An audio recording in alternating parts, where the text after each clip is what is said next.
محدث دہلوی رحمۃ اللہ علیہ کے ما ثبت من السنہ کا مطالعہ فرمائیے.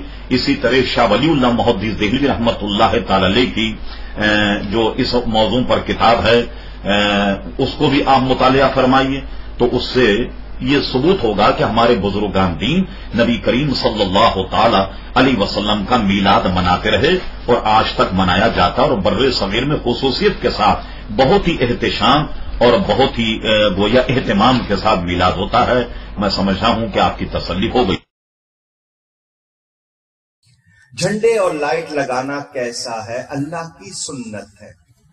سنت طریقے کو کہتے ہیں. اب وہ پھر اس کو زیادہ کہوگا ثبوت کہاں لکھا ہے؟ یہی سوال ہوتا ہے نا، کہاں لکھا ہے؟ تمہاری کتابوں میں بھی لکھا ہے. مجھے نہ چھیڑا کرو ورنہ میں چھوڑتا نہیں. سبحان اللہ. تو یہ بات سن لیں، حضور صلی اللہ علیہ وسلم کی والدہ ماجدہ فرماتی ہے جب حضور کی ولادت کا وقت آیا میں نے 3 چیزیں دیکھی. فرماتی آسمان کے تمام ستارے سمٹ کر میرے گھر کی چھت پر جمع ہو گئے. جھکے، مجھے لگتا تھا ابھی گر پڑیں گے. رب نے چراغاں کیا یا نہیں؟ قمقمے لگا کر اسی سنت کو پورا کرتے ہیں. فرماتی ہیں آسمان سے فرشتے 3 جھنڈے لائے، ایک کعبے کی چھت پہ لگایا، ایک مشرق میں لگایا، ایک عالی جناب محمد نعمان خان حنفی قادری. السلام علیکم ورحمۃ اللہ وبرکاتہ. ہم آپ کے شکر گزار ہیں کہ آپ نے ہمیں مرکز ضیاء السنہ گروپ پر ممبئی سے یاد کیا. اللہ آپ کو جزائے خیر عطا فرمائے. فقیر قادری کا دائر نظام بدر الدین احمد خان رضوی مصباحی آپ سے مخاطب ہے. آپ نے ہم سے پوچھا ہے کہ مفتی صاحب کی بارگاہ میں سوال عرض ہے کہ ابلیس ولادت رسول صلی اللہ علیہ وسلم کے دن رویا تھا. اس کا حوالہ مل سکتا ہے ابن کثیر کے علاوہ، کیونکہ مرشد برحق سرکار تاج شریعہ رضی اللہ عنہ نے اس کو بددین کا ساتھ دینے والا بتایا ہے. جناب محترم، اولاً تو یہ ہے کہ ابن کثیر کے تعلق سے اگر یہ فرمایا تب تو یہ اور زیادہ بہتر ہے کہ مخالف کی گواہی ہے. جب اس کے عقیدے کے خلاف ہو تو یہ تو ہوا نا کہ مدعی لاکھ پہ بھاری ہے گواہی تیری. اولاً تو یہ ابن کثیر کا یہ قول بلا شبہ یہ وہابیہ پر اور زیادہ ضرب پڑے گی اس کے حوالے کے ذریعہ. دوسرے رہا یہ کہ اور کن کن لوگوں نے اس روایت کو نقل کیا ہے، تو اس تعلق سے یاد رہے کہ علامہ ابو القاسم سہیلی نے روضۃ الانف میں کے جلد اول صفحہ پر اس کو نقل فرمایا ہے. ان ابلیس لعنت اللہ رن 4 رنات رنۃ حین لعن رنۃ حین احبط ورنۃ حین ولد رسول اللہ صلی اللہ علیہ وسلم ورنۃ حین انزلت فاتحة الكتاب قال وزنین والنخار من عمل الشیطان. ابلیس ملعون زندگی میں 4 مرتبہ چیخ مار کے رویا. پہلی مرتبہ جب اس کو ملعون قرار دیا گیا، دوسری مرتبہ جب اسے بلندی سے پستی کی طرف ڈھکیلا گیا، تیسری مرتبہ جب سرکار دو جہاں صلی اللہ علیہ وسلم کی ولادت باسعادت ہوئی تھی، چوتھی مرتبہ جب سورہ فاتحہ نازل ہوئی. اسے ابن کثیر نے نقل فرمایا. البتہ یہ کہ علامہ سہیلی کی اس عبارت کو جو ہے السیرۃ النبویہ میں اسی طرح بین ہی ابن کثیر نے نقل فرمائی ہے.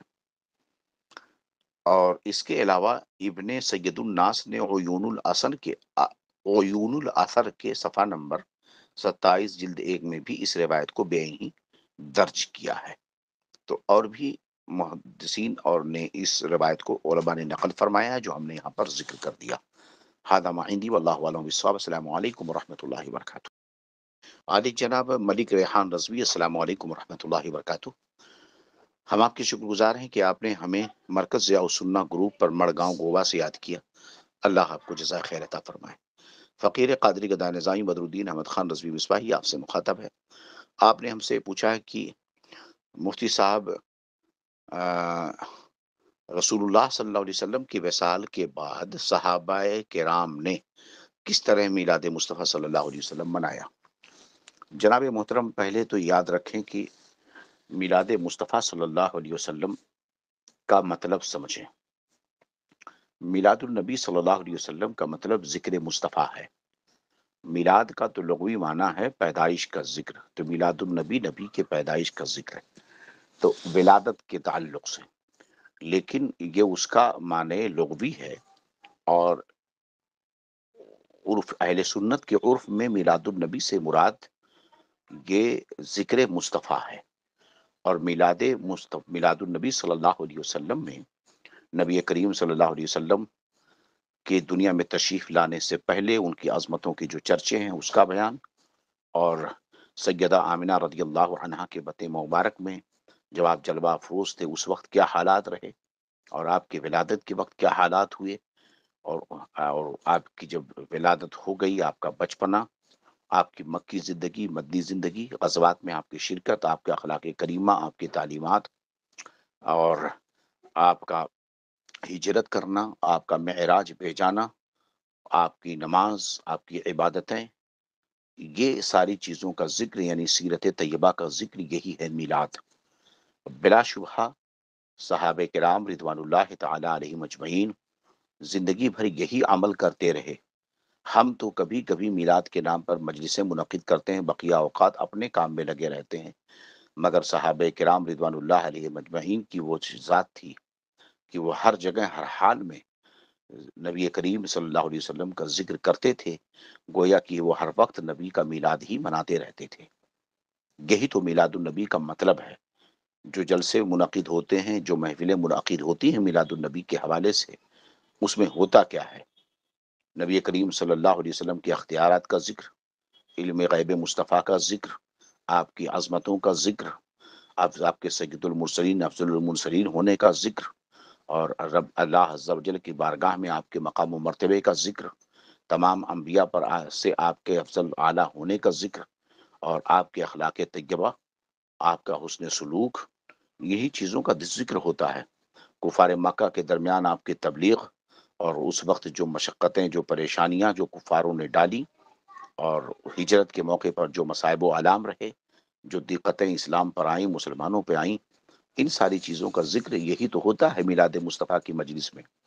اگر یہ ساری چیزیں صحابہ کرتے نہیں رہے تو پھر یہ سب کچھ ہم تک پہنچا کیسے؟ آخر ہم کہاں سے پاتے ہیں کہ سرکار کی ولادت کے وقت ایسا ہوا؟ آخر ہم کو یہ کہاں سے معلوم ہوا کہ سرکار جب سیدہ آمنہ رضی اللہ عنہا کے بط مبارک میں تھے تو جو کیا حالات ہوئے؟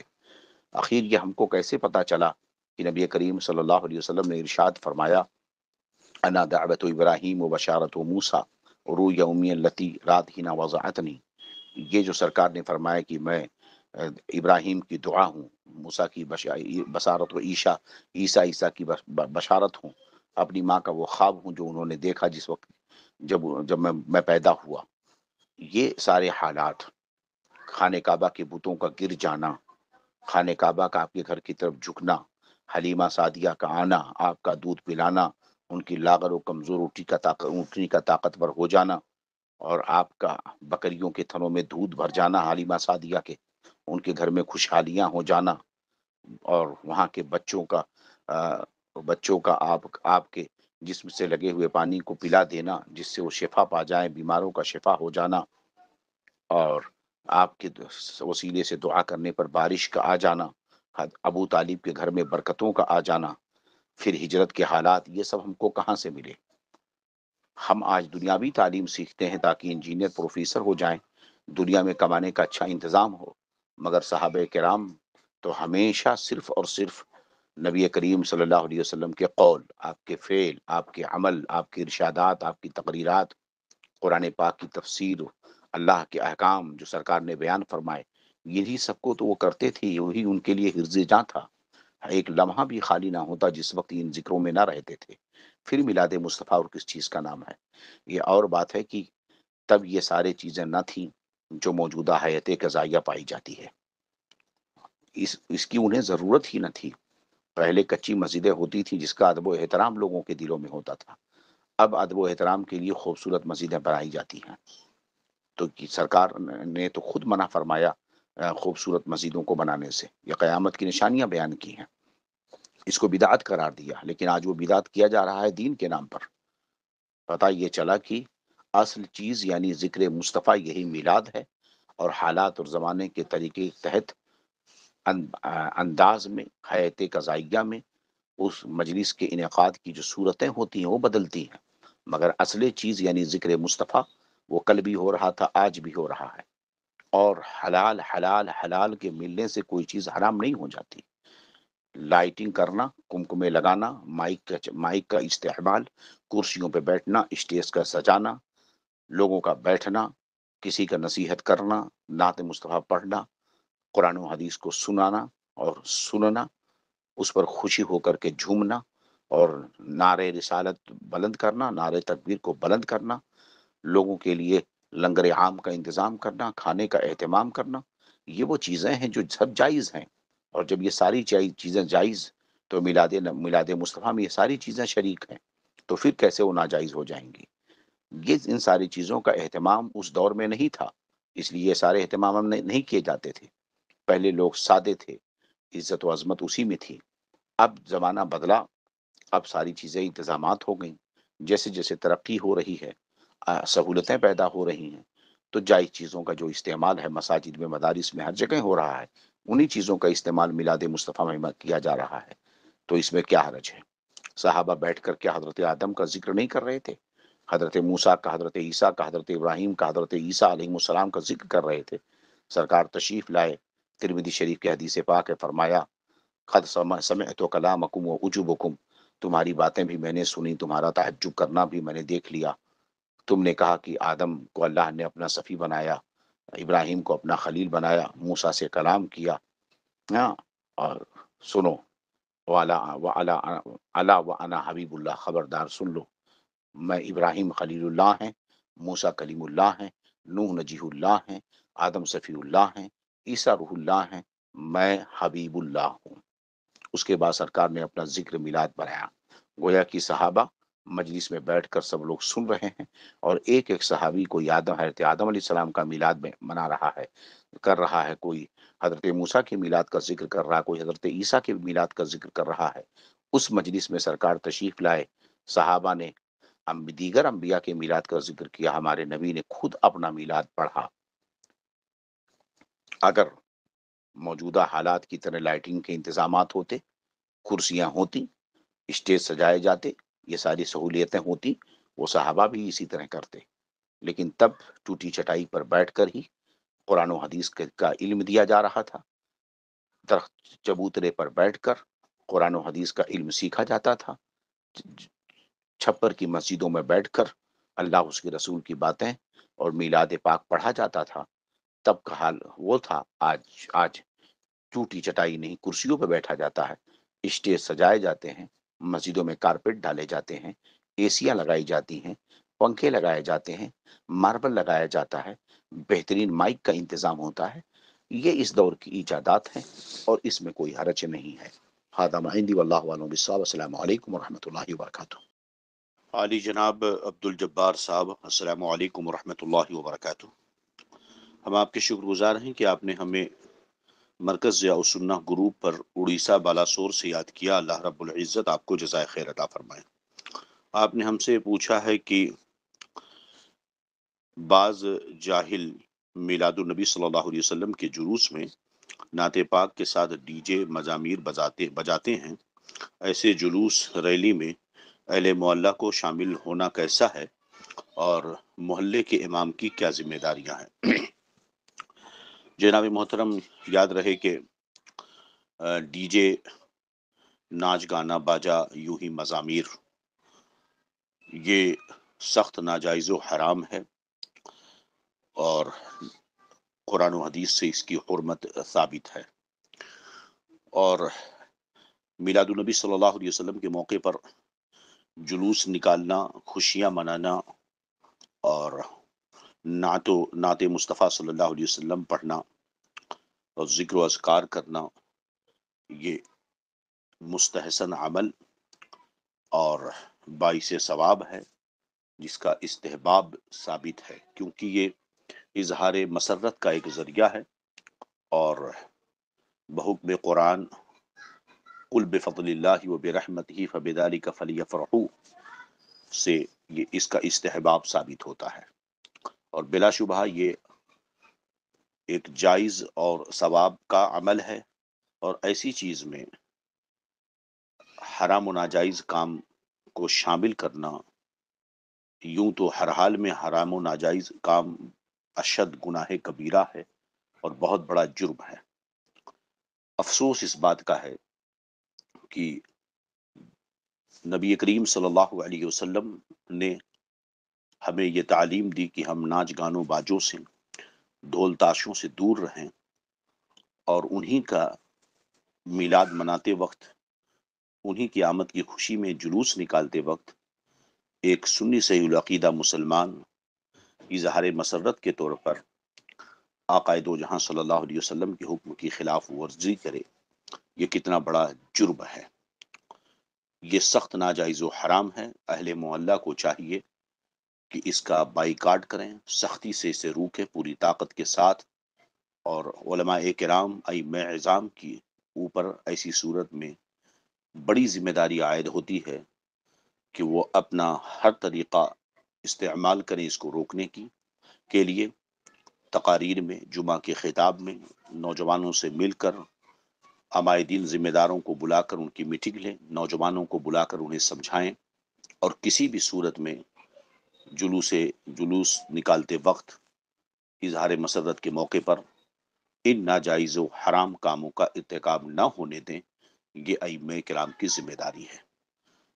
بقدر استطاعت حکم ہوتا ہے، اپنی تمام کوششیں وہ اس میں بروئے کار لائیں، اور جتنی طاقت و قوت ہو اتنی طاقت و قوت کی حد تک اسے روکنے کی کوشش کریں، ورنہ اگر خاموش رہے اہل محلہ اور شریک ہوئے اور امام نے بالکل کوئی کوشش نہ کی، جس نے بھی کوشش نہیں کی وہ ضرور گنہگار ہوں گے کہ انہوں نے جلوس کے وقت میلاد النبی کے خوشی کے موقع پر، اظہار مسرت کے موقع پر ناجائز و حرام کاموں کو نہیں روکا، جو ان کی ذمہ داری ہے کہ اس امت کی شان ہے تأمرون بالمعروف وتنہون عن المنکر، نیکی کا حکم دینا اور بری چیزوں سے روکنا۔ لہذا ائمہ کرام اور اہل محلہ سب پر لازم ہے کہ ان چیزوں سے لوگوں کو روکیں۔ ھذا معینی واللہ اعلم بالصواب۔ السلام علیکم ورحمۃ اللہ وبرکاتہ۔ علی جناب عبد الجبار صاحب، السلام علیکم ورحمۃ اللہ وبرکاتہ۔ ہم آپ کے شکر گزار ہیں کہ آپ نے ہمیں مرکز ضیاء السنہ گروپ پر اڑیسہ بالاسور سے یاد کیا، اللہ آپ کو جزائے خیر عطا فرمائے۔ فقیر قادری گدائے نظامی بدر الدین احمد خان رضوی مصباحی آپ سے مخاطب ہے۔ آپ نے ہم سے پوچھا ہے کہ میلاد النبی صلی اللہ علیہ وسلم منانے کا طریقہ بیان فرما دیں۔ جناب محترم، یہ تو زندگی جو ہے ذکر مصطفیٰ ہی کے لیے ہے، اللہ اس کے رسول کے ذکر ہی کے لیے ہے، اور مصطفیٰ جان رحمت صلی اللہ علیہ وسلم کا ذکر یہ اللہ ہی کا ذکر ہے۔ لہذا میلاد النبی منانے کا طریقہ یہی ہے کہ شرعی دائرے میں منایا جائے۔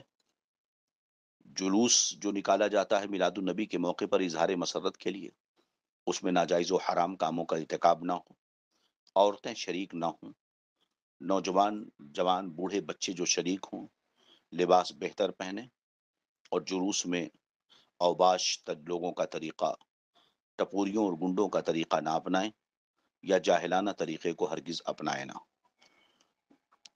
نعرہ لگائیں، اور یہ طرح جلوس کا جس میں ڈی جے وغیرہ، مزامیر، میوزک وغیرہ ہرگز استعمال نہ کریں۔ ادب کے ساتھ جلوس نکالیں، ادب کے ساتھ جائیں۔ یہ یاد رکھیں کہ آپ کسی اور کا نہیں، اس پیغمبر دو جہاں صلی اللہ علیہ وسلم کا، اس رسول معظم کا کی آمد پر اظہار مسرت کر رہے ہیں، جس کے خاطر رب نے پوری کائنات بنائی ہے، جس کی رضا اللہ عز و جل چاہتا ہے، جس نے ہمیں انسانیت کا سلیقہ سکھایا ہے، جس نے ہمیں حلال کو حلال اور حرام کو حرام ہونا بتایا ہے، جس نے ہمیں یہ بتایا کہ کیا چیز حلال ہے کیا چیز حرام ہے۔ لہذا اس کی آمد پر اظہار مسرت کے وقت ناجائز و حرام کاموں کا ارتکاب نہ کریں، جن سے رسول اللہ صلی اللہ علیہ وسلم نے ہمیں منع فرمایا ہے۔ میلاد النبی صلی اللہ علیہ وسلم اس موقع پر مجلسیں منعقد کی جائیں، نعت خوانی کی مجلسیں ہوں، درود پاک کی مجلسیں ہوں،